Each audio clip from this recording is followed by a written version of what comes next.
मुल्ला मुनीर के dirty tricks का secret leak हो गया। लीबिया, रोहिंग्या, तुर्की, मुनीर इस ट्रायंगल को कैसे बना रहा है? हिंदुस्तान के खिलाफ युद्ध छेड़ने का एक नया जरिया। मुल्ला मुनीर लीबिया को क्या बेच रहा है? लीबिया में बैठकर कौन से स्क्रिप्ट पढ़ रहा है? Muslim word is a Muslim word. My dear brother, my brother Saddam. Munir Libya में बैठकर इतना मुस्लिम वर्ल्ड क्यों कर रहा है? माई ब्रदर क्यों रट रहा है? क्या पाकिस्तान का मुल्ला मुनीर मुस्लिम वर्ल्ड का फील्ड मार्शल बनने का जुगाड़ सेट कर रहा है? Had a war with our adversary, India. Munir तानाशाह गद्दाफी के मुल्क लीबिया में बैठकर इंडिया क्यों कर रहा है? मुनीर लीबिया में भारत के साथ हुए युद्ध का जिक्र क्यों कर रहा है? क्या मुनीर मुस्लिम वर्ल्ड को हिंदुस्तान के खिलाफ एकजुट कर रहा है? क्या मुनीर मुस्लिम वर्ल्ड में अपनी मनमर्जी चला रहा है? कुछ बड़ा प्लान कर रहा है। मुनीर के इन तमाम डर्टी ट्रिक्स को समझने के लिए आपको पिछले एक हफ्ते में पाकिस्तानी मुल्ला मुनीर के सारे चैप्टर्स को समझना होगा।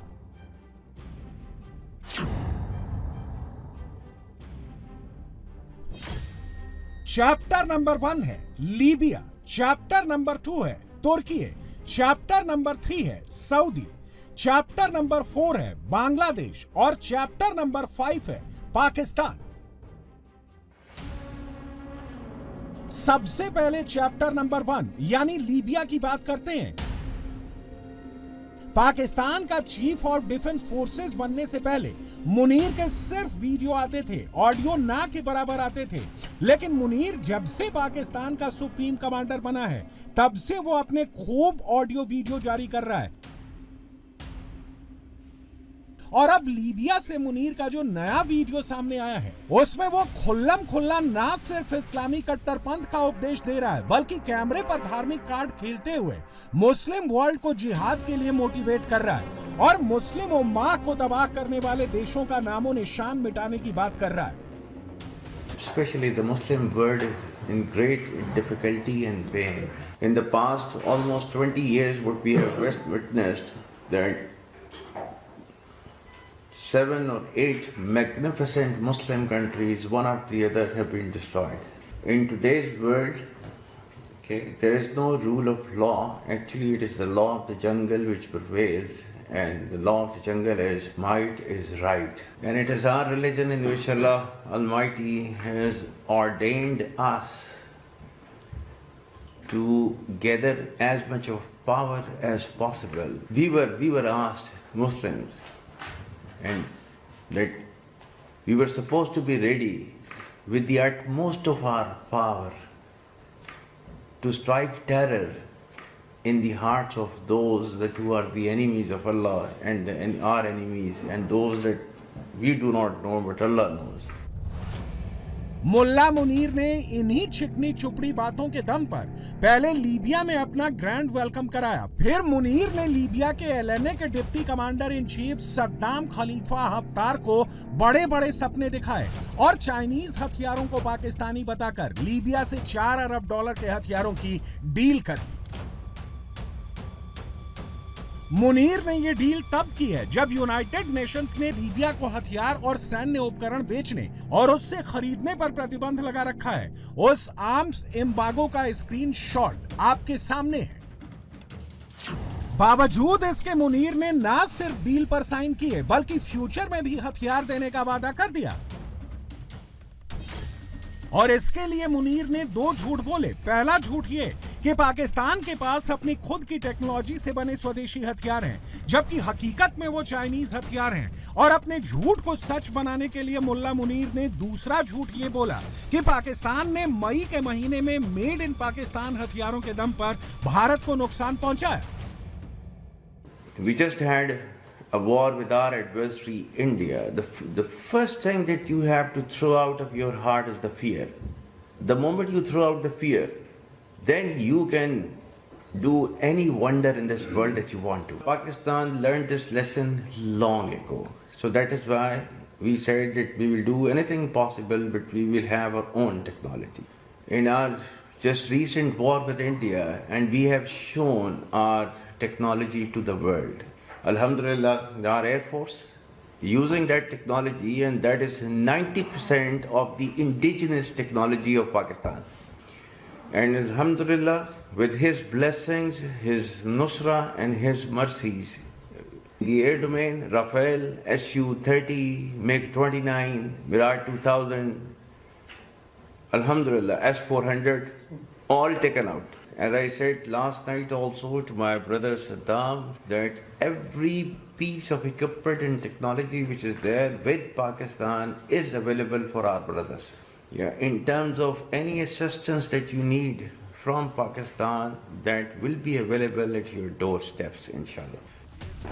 मेड इन पाकिस्तान हथियारों का तो नहीं पता, हाँ मेड इन इंडिया ब्रह्मोस ने बहावलपुर से लेकर नूर खान एयरबेस, सरगोधा, होलारी, रहीम यार खान को जरूर हिलाया था। मुनीर ये तस्वीरें अब तक नहीं भूल पाया है। धमाकों की ये आवाज मुनीर को आज भी रात 2-2 बजे तक सोने नहीं देती। मुनीर लीबिया में झूठ बेचकर आ गया। जनरल खलीफा हफ्तार के कब्जे वाले इलाके की लीबियन नेशनल आर्मी को बेवकूफ बनाकर आ गया, क्योंकि मुनीर को सिर्फ माल कमाना था और माल कमाने के लिए पाकिस्तान की फौज अपने खानदान को भी जीते जी मार सकती है और भारत से मिली करारी हार पर यह कहकर झूठ भी फैला सकती है कि मई में पाकिस्तान को ऊपर से मदद आई थी। और यह कौन सी मदद है, इसका विश्लेषण भी अब पाकिस्तानी खुद ही करने लगे हैं। पाकिस्तान के इस वक्त के फील्ड मार्शल और साथ साथ कह लीजिए कि आर्मी चीफ भी इस वक्त हैं जनरल आसिम मुनीर साहब। उनका कहना ये है कि जी जिस वक्त ऑपरेशन सिंदूर हो रहा था, यानी कि भारत और पाकिस्तान के बीच में जो रिसेंटली जो क्लैशेस हुए हैं उसके बारे में जी जनरल साहब का कहना ये है कि जी वहां पर जो है वो कोई खुदाई मदद आई है। अब खैर कई लोगों का कहना ये भी है कि चलें ये तो बड़ा अच्छा हो गया कि कोई खुदाई मदद आ गई और इस तरह से हम, वरना भारत जैसी बड़ी कंट्री से जीतना जो है वो कोई मजाक तो नहीं था, या लड़ना भी जो है वो कोई कह लीजिए कि मजाक नहीं है। अगर भारत से आप लड़ते भी हैं तब भी एक बहुत ही मुश्किल मरहला होता है, बहुत ही मुश्किल एक सिचुएशन हो जाती है पाकिस्तान जैसी कंट्री के लिए। अगर हम बात ये करें कि अगर ये खुदाई मदद आई, जैसे कि हम जाहिर अब कौन चैलेंज पे कि भाई इस वक्त के फील्ड मार्शल भी हैं, आर्मी चीफ भी हैं और भी पता नहीं क्या क्या है, और प्राइम मिनिस्टर शहबाज शरीफ साहब तो वैसे उनके आगे हाथ बांध के खड़े रहते हैं कि जी सर जो आप कहें वही होगा। हर तरह के मेडल वेडल और अपनी प्रमोशन सब करवा चुके हुए हैं वो, लेकिन साथ ही उनका ये कहना कि जी कोई खुदाई मदद आ गई थी जिसकी वजह से बहुत जबरदस्त तरीके से, यानी खुदा भी उस वक्त जो है वो पाकिस्तान के साथ था और इस वजह से हम भारत से जीते। तो फिर मुझे पूछना ये था कि ये खुदाई मदद जो है ये अफगानिस्तान के वक्त कहाँ चली जाती है, जिस वक्त अफगानिस्तान से हमारे ऊपर अटैक हो रहे हैं, टीटीपी के अटैक चल रहे हैं, टीटीपी वाले रोज कान के नीचे 2 लगा के जा रहे हैं। ऐसे में वो खुदाई मदद हमें क्यों नहीं मिल रही? भारत के वक्त तो हम एक काफिर वाला चूरन, एक मुसलमान वाला चूरन और इस किस्म की जो बातें हम किया करते हैं कि जी हम तो मुस्लिम उम्मा के लीडर हैं और दूसरी तरफ जो है वो लोग तो मुसलमान है ही नहीं, तो इसलिए हम उनके ऊपर जो है वो जीते चले जा रहे हैं और फतह करे जा रहे हैं उस इलाके को, लेकिन या उनके ऊपर हमारी कामयाबी हो रही है। लेकिन दूसरी तरफ जहां अफगानिस्तान की बात आ जाती है और अफगानिस्तान के साथ जो हमारी लड़ाइयां या क्लैशेस चल रहे हैं और मुसलसल चल रहे हैं, मतलब भारत ने तो सिर्फ बॉर्डर बंद किया है और कहा है कि जी ट्रेड नहीं होगी, लेकिन अफगानिस्तान ने तो सुना है कि गेट बंद करके और गेट को अच्छे से ताले शाले लगा दिए और कहा खबरदार इधर मत आना। लीबिया के फौरन बाद मुनीर दौड़ते दौड़ते सऊदी अरब पहुंच गया। गिफ्ट में सऊदी अरब ने मुनीर को वहां का सबसे ऊंचा नागरिक सम्मान King Abdul Aziz medal of excellence दे दिया और इसके बाद पाकिस्तान में शहबाज शरीफ ने वाह मुनीर कहना शुरू कर दिया। शहबाज ने कैबिनेट की जो मीटिंग बुलाई उसमें सारा काम धाम छोड़कर मुनीर की शान में कसीदे पढ़ने शुरू कर दिए। अभी फील्ड मार्शल को केएसए में किंग अब्दुल अजीज अवार्ड मिला उनको, उसका भी ये उनका अवार्ड नहीं, पूरी कौम का अवार्ड है, पूरी कौम की इज्जत। लेकिन क्या जो दिख रहा है वैसा ही है या कहानी कुछ और ही है, इसका खुलासा एक पाकिस्तानी पत्रकार ने किया है। अली मुस्तफा नाम के इस पत्रकार ने दावा किया है कि मुनीर का लीबिया जाना सऊदी को पसंद नहीं आया है। उसने मुनीर को अवार्ड तो दे दिया, लेकिन लगे हाथों जबरदस्त फटकार भी लगाई है। और यह फटकार किस बात पर लगी है, अब ये सुनिए। ये ट्रिप कोई मामूली ट्रिप नहीं थी। इस ट्रिप को अरेंज कराया गया था। Trip was most likely arranged by मुत्तहदा अरब अमीरात और एमबीसी, जो वहां के आमिर हैं, लीडर हैं मोहम्मद बिन जायद, उनकी तरफ से। कि लिबिया की ट्रिप के बाद जहां पे हफ्तार से इन्होंने बातें भी की, वादे भी हुए, बड़ी कोरियोग्राफ किस्म की वीडियोस भी बनी, सब कुछ हुआ। हमारे फील्ड मार्शल सऊदी अरब क्यों पहुंचे? पिछले कुछ अरसे से मैं कहता हूं कि ये दोहा का जो सीज हुई थी, जो भी यूएई ने ऑर्केस्ट्रेट की थी 2017 के अंदर, उसके बाद जब वो चीज खत्म हुई तो एमबीजी और एमबीएस के दरमियान एक दरार पड़ गई। क्योंकि एमबीएस ने कहा कि यार हम बड़ी ताकत है यहाँ पे। सऊदी अरब ट्रेडिशनली जितना भी मुस्लिम उम्मा के अंदर उसका एक बहुत अहम किरदार है, और मुत्तहदा अरब अमीरात हर चीज के अंदर जंग जंग जंग, सूडान हो गया, कतर के साथ मसले हो गए, इजिप्ट के अंदर, मिस्र के अंदर जो मोरसी और सीसी का जो हुआ उसके अंदर भी मुत्तहदा अरब अमीरात का किरदार था। ये हर चीज के अंदर रुकावट और ये मसले डाल रहा है। फील्ड मार्शल आसिम मुनीर के आने के बाद जो रिलेशनशिप थी पाकिस्तान और सऊदी अरब के दरमियान, वो एक इम्पास पे आके खड़ी हो गई। और ये इम्पास इंटेंसिफाई हुआ जब इमरान खान की हुकूमत गिरी और उसके बाद उनके साथ जो रवैया किया गया। सऊदी अरब इस वक्त नाराज है पाकिस्तान से और पाकिस्तान की हरकतों से, और ये जो रीअलाइनमेंट हो रही है पाकिस्तान के अफवाज और उसकी लीडरशिप की तरफ से इस चीज को लेकर, और इसीलिए सऊदी अरब ने एमबीएस ने अभी तक विजिट पाकिस्तान का ऑफिशियल नहीं किया।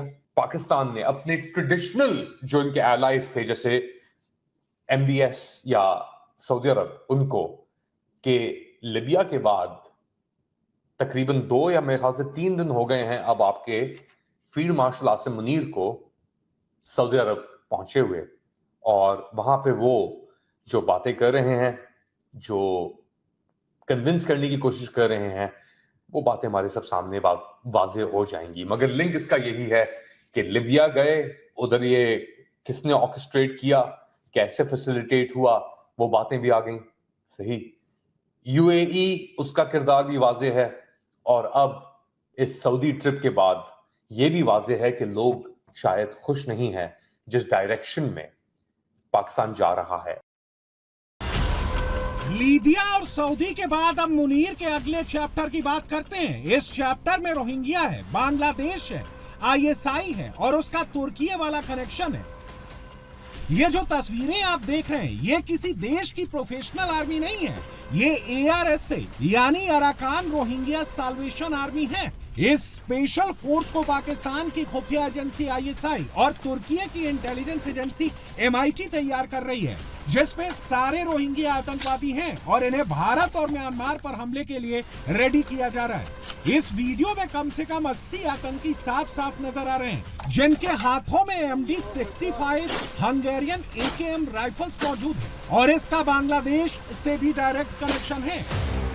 सबूत के तौर पर 9 अक्टूबर 2025 की ये तस्वीरें देखिए। इस तस्वीर में म्यांमार में मौजूद junta officers Arakan Rohingya Salvation Army के साथ बैठे हुए नजर आ रहे हैं। म्यांमार में मौजूद जुंटा और बांग्लादेशी इंटेलिजेंस उत्तर अराकान में कैलिफेट एस्टैब्लिश करने की फिराक में है। इस प्लान के तहत पाकिस्तानी आईएसआई इन आतंकियों को हथियार मुहैया करा रही है। 9 अक्टूबर को हुए इवेंट में स्पीच देने वाले ने बर्मीज भाषा में जिहाद के नारे दिए और नॉन मुस्लिम्स के खिलाफ लिबरेशन स्ट्रगल की बात कही। बांग्लादेश ये सब कुछ पाकिस्तानी आईएसआई के इशारों पर ही कर रहा है, और अब तो उसका भी सबूत सामने आ गया है। बांग्लादेश की धरती पर पाकिस्तान के झंडे दिखने लगे हैं। पाकिस्तानी कट्टरपंथी बांग्लादेश में खड़े होकर कश्मीर को लिबरेट करने की गीदड़ भभकी देने लगा है। आज पाकिस्तानी तलबा मुश्किल की इस घड़ी में अपने मजलूम फलस्तीनी भाइयों